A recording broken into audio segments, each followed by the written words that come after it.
చూస్తున్నాం ఉక్రెయిన్ పైన Russia విరుచుకుపడుతోంది.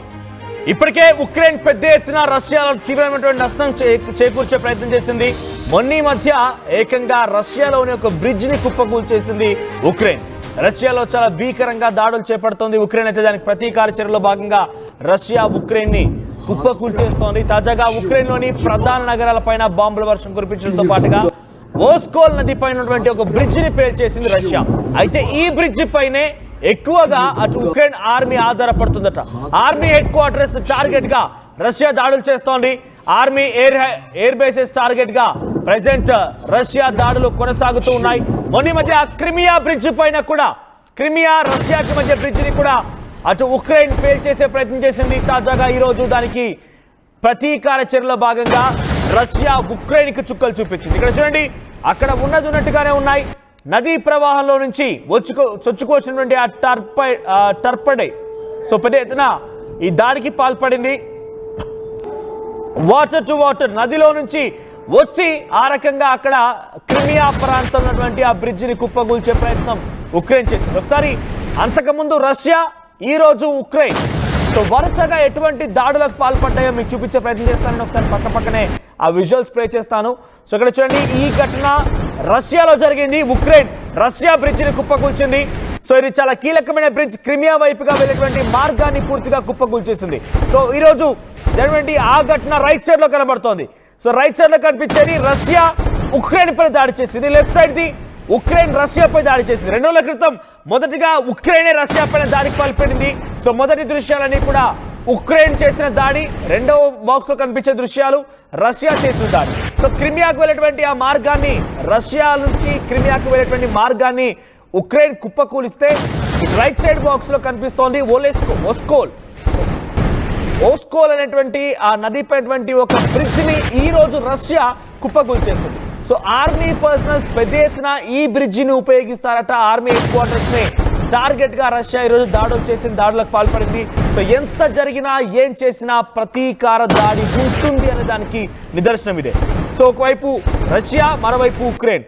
So మనం చూస్తున్న దృశ్యాల్లో మొదటి బాక్స్ లోది రష్యా బ్రిడ్జ్ పేలిస్తే దానికి ప్రతీకార దాడిలో భాగంగా రష్యా ఉక్రెయిన్ బ్రిడ్జ్ ని పేల్చింది. సో ఇదే చెప్తున్నాను, బదులు తీర్చుకుంటామనేటువంటి మాటకి ఇది నిదర్శనం. సో బదులు తీర్చుకుంటామనేటువంటి మాటకి ఇది నిదర్శనం. రష్యా అధ్యక్షుడు పుతిన్ ఏరోప్లేన్ టార్గెట్ కనుక చేయకపోయి ఉంటే ఇప్పట్లో కొంత యుద్ధం అయితే కొంత కంట్రోల్లోకి వచ్చేది, కొంత స్టేబుల్గానే ఉండేది. కానీ ఎప్పుడైతే ఉక్రెయిన్ తన డ్రోన్తో ఇర్కుట్స్కు వెళ్ళేటువంటి రష్యా అధ్యక్షుడి యొక్క విమానాన్ని టార్గెట్ చేసి డ్రోన్ ప్రయోగం జరిపిందో ఇక అప్పటి నుంచి వివాదానికి పెద్ద ఎత్తున ఊతమిచ్చారు. సో దెబ్బకు దెబ్బ రష్యా ఉక్రెయిన్ చూపిస్తోంది. సో మొన్న ఉక్రెయిన్, నేడు రష్యా. సో వరుస దాడులతో బెంబేలెత్తిస్తున్నారు. సో ప్రజెంట్ అయితే రష్యా అధ్యక్షుడు పుతిన్ టార్గెట్ చేసే విధంగా ఉక్రెయిన్ దాడికి పాల్పడింది. ఆ తర్వాత రష్యా కూడా ఉక్రెయిన్ వైపుగా సుమారుగా ఒక 60 మిసైల్స్ ను ప్రయోగించి ఉక్రెయిన్ కి చుక్కలు చూపించింది. ఇక ఇక్కడితో ఉక్రెయిన్ ఆగకుండా తర్వాత వెంటనే మళ్ళీ రష్యా పైన వార్ హెడ్స్ అంటే ఒక ట్రక్ ద్వారా డ్రోన్స్ అన్నిటిని అమర్చుకొని ఆ ట్రక్ని ఏకంగా రష్యా భూభాగంలోకి తీసుకువచ్చి 4300 కిలోమీటర్ల దూరం వరకు రష్యా భూభాగంలోకి ఎంట్రీ ఇచ్చి అక్కడి నుంచి డ్రోన్లను ప్రయోగించి 41 యుద్ధ విమానాలు నేలమట్టం చేసేసింది. సుమారుగా $7 మిలియన్ యొక్క నష్టాన్ని రష్యాకి చవి చూపించింది ఉక్రెయిన్. ఒకవేళ కనుక 41 యుద్ధ విమానాలని పేల్చకపోయినా ఎటువంటి పరిణామాలు ఉండేవో, కానీ 41 యుద్ధ విమానాలు ఎప్పుడైతే ఉక్రెయిన్ పేల్చేసిందో ఇంకా మంటతో రగిలిపోయారు రష్యా అధ్యక్షుడు పుతిన్. సో దీంతో భాగంగా 427 డ్రోన్లని ఉక్రెయిన్ వైపుగా మళ్లించాడు. దీంతో 12 మంది ఆర్మీ పర్సన్స్ మరణించారు. చాలా పెద్ద నష్టాన్ని ఉక్రెయిన్ చవి చూసింది. ఆ తర్వాత కొంత బ్రిటన్ ఏం చేసింది, ఉక్రెయిన్ ని మళ్ళీ తట్టి లేపింది. నువ్వు భయం కాదు, పోరాడు, రష్యా పైన పోరాడు, రష్యా పైన దాడులు చేయి, నేను నీకు సపోర్ట్ చేస్తా, 350 పౌండ్ల విలువ గలటువంటి ఒప్పందాన్ని కుదుర్చుకోండి బ్రిటన్ ఉక్రెయిన్తో కలిసి, 1,00,000 డ్రోన్లు నీకు సమకూరుస్తా, ఎట్టి పరిస్థితి వెనక్కి తగ్గకు, రష్యాతో చావో రేవో తేల్చుకో, రష్యాని ఓడిస్తావో నువ్వే ఓటమి చెందుతావో తేల్చుకో అనే రకంగా బ్రిటన్ సపోర్ట్ ఇవ్వడంతో ఉక్రెయిన్ ఇంకా వెనక్కి తగ్గలేదు. ఇక రష్యా అధ్యక్షుడితో డొనాల్డ్ ట్రంప్ కూడా చర్చలు జరిపారు. గతంలో సౌదీలో భేటీ అయ్యారు రష్యా అధ్యక్షుడితో, రష్యా ప్రతినిధితో సౌదీలో డొనాల్డ్ ట్రంప్ భేటీ అయ్యారు. అప్పుడు ఏమాత్రం కూడా దీనికి ఒక ముగింపు అనేది కనబడలేదు. ఆ తర్వాత ఇటు రెండు స్వచ్ఛందంగా ఆయా దేశాలే, రష్యా నుంచి కొంతమంది ప్రతినిధులు, ఉక్రెయిన్ నుంచి కొంతమంది ప్రతినిధులు టర్కీ వేదికగా భేటీ అయ్యారు. కానీ కేవలం కొన్ని నిమిషాల మాత్రమే ఆ భేటీ జరిగింది. ఈ భేటీలో ఎటువంటి పాజిటివ్ అయితే కనిపించలేదు. కేవలం కొన్ని నిమిషాల్లో భేటీ అయ్యారు. ఆ భేటీ కూడా నీ అంత తేలుస్తామంటే నీ అంత తేలుస్తాం, ఇద్దరి మధ్య అది సమన్వయం కోసం శాంతి చర్చల్లో భాగంగా భేటీలా లేదు. అది ఇద్దరి మధ్య నువ్వంటే నువ్వు అన్నట్టుగా ఒకరిపై ఒకరు మాటల యుద్ధం కొనసాగింది. నీ అంత చూస్తామంటే నీ అంత చూస్తామన్న రకంగా వార్నింగ్ ఇచ్చుకున్నారు. అటు పిమ్మట ఇక రష్యా రంగంలోకి దిగిపోయి ఏకంగా అణుస్థావరాలని కూడా, అణుబాంబులని కూడా ప్రయోగించడానికి సిద్ధమైపోయింది. సో ఆ న్యూక్లియర్ టాక్టికల్ బాంబ్స్ మొత్తాన్ని కూడా అటువైపుగా మరలించింది. సో ఉక్రెయిన్ రష్యా బార్డర్ వెంట ఆ న్యూక్లియర్ వెపన్స్ మొత్తం కూడా మూవ్ అయిపోయాయి. అక్కడ విన్యాసాలు చేయడం ప్రారంభించారు. ఏ క్షణమైనా టాక్టికల్ న్యూక్లియర్ బాంబ్స్ ని రష్యా ఉక్రెయిన్ పైన ప్రయోగించే అవకాశం ఉంది. ఇక్కడ న్యూక్లియర్ బాంబ్ అంటే చాలా పెద్దది. సో అది కనుక ప్రయోగించాల్సి వస్తే డెఫినెట్గా మూడో ప్రపంచ యుద్ధమే. కానీ నేను చెప్తోంది nuclear tactical bombs. So tactical అనే పదం ఇక్కడ ఎందుకు వాడుతున్నారంటే చిన్నవి ఒక న్యూక్లియర్ ప్రభావం ఎంతలా ఉంటుందనేది మనందరికీ మన చరిత్రలో చదువుకున్నాం. జపాన్లో ఇప్పటికీ కూడా ఎక్కడైతే న్యూక్లియర్ బాంబు ప్రభావం చూపించిందో అక్కడ ఇంతవరకు గడ్డి పోచు కూడా మొలవట్లేదు. అంటే అటువంటి సినారియో ఉంటుంది. కానీ నేను చెప్పేది కేవలం టాక్టికల్ న్యూక్లియర్ బాంబ్స్, అంటే చిన్న న్యూక్లియర్ బాంబ్స్. దాని ప్రభావం కొన్ని కిలోమీటర్ వరకు మాత్రమే ఉంటుంది. నేను అతిపెద్ద న్యూక్లియర్ బాంబ్ అయితే కనుక, న్యూక్లియర్ స్థావరాలని మనం ఓపెన్ చేస్తే కనుక దాని ప్రభావం కొన్ని వందల వేల కిలోమీటర్లు ఉంటుంది. కానీ నేను చెప్పే న్యూక్లియర్ టాక్టికల్ బాంబ్ కొన్ని కిలోమీటర్ వరకు మాత్రమే ఉంటుంది. అయితే ఈ tactical nuclear bombs already Russia తన బార్డర్ వెంటకి మోహరించి ఉంచింది. ఏ క్షణమైనా ఉక్రెయిన్ పై దాడి చేయవచ్చు. కానీ ఉక్రెయిన్ ఏం చేస్తోంది? మేకపోతు గాంభీర్యం. ఇక్కడ పూర్తిగా మేకపోతు గాంభీర్యం అని చెప్పాను. కానీ తనకు ఒంటరిగా రష్యా పైన పోటీ చేసి సత్తా లేదు. సో దానికోసం ఆల్రెడీ తన దగ్గర మైన్స్ ని మొత్తాన్ని కూడా అమెరికాకు అప్పచెప్పింది. అమెరికా లీజ్ ద్వారా మైన్స్ ని తీసుకుంది. సో ఆ మైన్స్ ని కాపాడుకునేటువంటి క్రమంలో భాగంగా రష్యా అధ్యక్షుడి పైన డొనాల్డ్ ట్రంప్ పిచ్చి వ్యాఖ్యలు కూడా చేసుకొస్తున్నాడు. పిచ్చివాడు, ఉక్రెయిన్ ప్రజల్ని చంపేస్తున్నాడు, సామాన్య ప్రజల ప్రాణాలని పొట్టన పెట్టుకున్నాడు అన్నట్టుగా కూడా డొనాల్డ్ ట్రంప్ మాట్లాడుకుంటున్నారు. డొనాల్డ్ ట్రంప్ ఒకవైపు రష్యా అధ్యక్షుడిని తిడుతున్నారు, అటువైపుగా జెలెన్స్కీని కూడా తిడుతూ ఉన్నారు. ఇక్కడ ఏంటంటే డబుల్ టంగ్. ఆయన యొక్క ఉద్దేశం డైరెక్ట్గా రష్యాని కాపాడాలి, రష్యా పైన ప్రేమో, రష్యాపై శత్రుత్వమో, ఉక్రెయిన్ పైన ప్రేమో, ఉక్రెయిన్ పైన శత్రుత్వమో కాదు. ఆయన కేవలం ఒక కమర్షియలైజ్డ్గా మాట్లాడుతున్నారు. ఉక్రెయిన్లో ఆయన పెట్టుబడులు ఉన్నాయి, అమెరికాకు సంబంధించి పెట్టుబడులు ఉన్నాయి. అక్కడ లీజుకున్నటువంటి కొన్ని మైన్స్ కూడా డొనాల్డ్ ట్రంప్ అమెరికా దేశానికి సంబంధించిన లీజ్డ్ మైన్స్ ఉక్రెయిన్లో ఉన్నాయి. సో వాటిని కాపాడుకోవాలి. కాబట్టి రష్యా అధ్యక్షుడిని ఒక రకంగా ఆడిపోసుకుంటూ తిడుతూ ఉన్నారు ఆయన. కానీ మొన్న మధ్య 2 రోజుల క్రితం డొనాల్డ్ ట్రంప్ కూడా ఒక ట్వీట్ చేశారు. ఏమన్నారంటే, నేను రష్యా అధ్యక్షుడితో మాట్లాడాను, రష్యా అధ్యక్షుడితో పాటు చాలా చర్చలు జరిగాయి, మా ఇద్దరి చర్చలు చాలా సేపు కొనసాగినాయి. సో అటువంటి చర్చల్లో ఎక్కడ కూడా శాంతి జరుగుతుందని మాత్రం నాకు తెలియడం లేదు, శాంతి జరగదు అన్నట్టుగా చాలా కరాఖండి చెప్పుకొచ్చారు.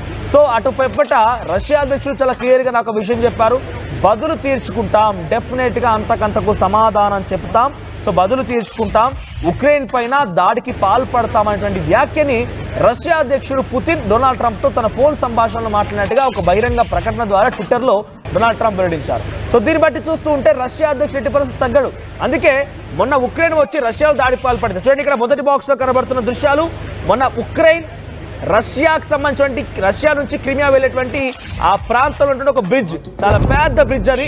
ఆ బ్రిడ్జ్ని నీటి లోపల నుంచే ఒక టర్పైట్ ని వదిలేసి ఆ టర్పైట్ ద్వారా ఆ బ్రిడ్జిని కుప్పగూల్చే ప్రయత్నం చేసింది. సో లోపల నీటి నుంచే ఆ టర్పైట్ ని వదిలేసింది.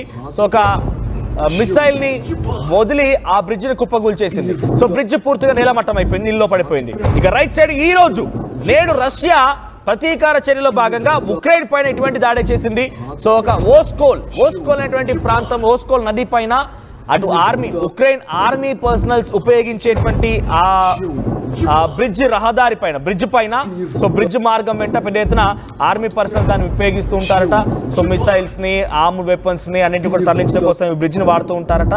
సో దాన్ని పేల్చేసింది ఈరోజు రష్యా. Precision targets.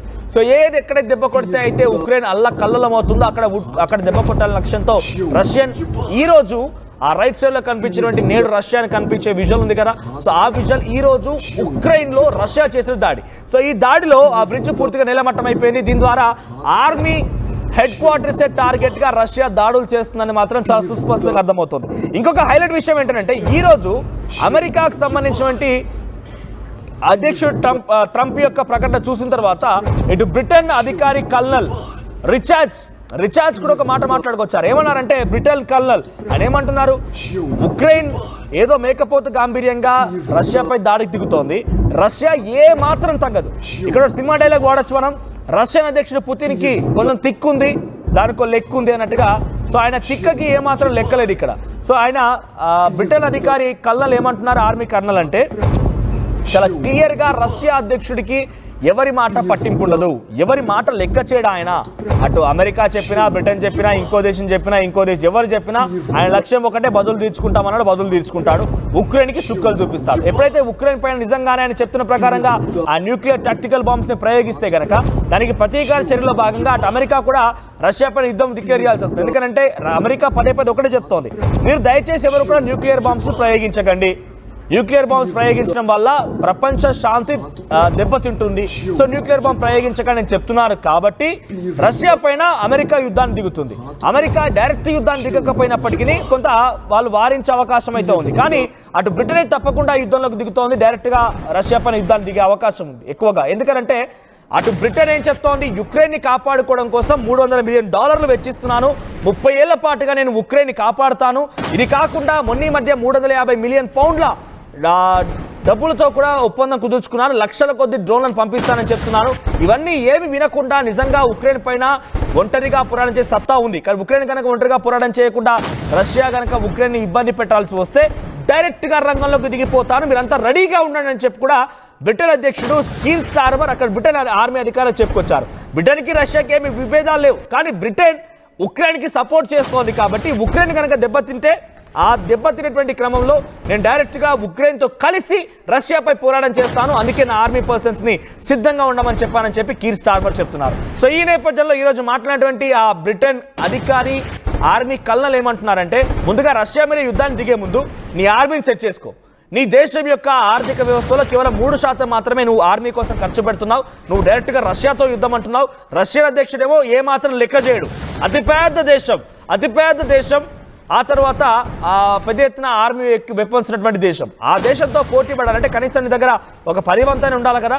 సో 10% ఉన్నా లేకపోయినా పోవడానికి సిద్ధంగా ఉన్నాం, కానీ కొంత దాన్ని స్ట్రెంగ్తెన్ చేయండి అని చెప్పి అక్కడి కల్నల్ అధికారి ఒకరు బ్రిటన్ ప్రభుత్వానికి వ్యతిరేకంగా మాట్లాడుకొచ్చాడు. దీంట్లో చాలా స్పష్టంగా ఆయన రష్యన్ అధ్యక్షుడు దాడి చేస్తాడు, ఫస్ట్ మనం స్ట్రెంగ్తెన్ చేస్తున్న మాటలు మాట్లాడుకొచ్చారు. సో ఇవన్నీ మీకు ఎందుకు చెప్తున్నానంటే, ప్రజెంట్ ఇవన్నీ పరిణామాలు ఒకదాని వెంట ఒకటి మనం కలుపుతూ వెళ్తూ ఉంటే డెఫినెట్గా మూడో ప్రపంచ యుద్ధం ఎలా వస్తుందనంటే, అటు ఇజ్రాయెల్కి ఇరాన్కి యుద్ధం జరుగుతోంది, అమెరికాకి చైనాకి మధ్య ఒక కోల్డ్ వార్ నడుస్తోంది, సో పాకిస్తాన్ భారత్ మధ్య యుద్ధం జరుగుతోంది, రష్యా ఉక్రెయిన్ యుద్ధం జరుగుతోంది. ఇవన్నీ మనం చూస్తూ వెళ్తూ ఉంటే రేపటి రోజు నిజంగానే కనుక రష్యా అణుబాంబులని ఉక్రెయిన్ పైన ప్రయోగించాల్సి వస్తే మూడో ప్రపంచ యుద్ధం తథ్యం. మూడో ప్రపంచ యుద్ధానికి ఇవన్నీ కూడా ఒక నిదర్శనాలు, ఒక డాట్స్గా కనబడుతున్నాయి. రేపటి రోజు నిజంగా మూడో ప్రపంచ యుద్ధం వస్తే ప్రపంచం మొత్తం అల్లకల్లోలం అయిపోతుంది. అటువంటి సిచ్యువేషన్లో మీ సపోర్ట్ ఎవరికి?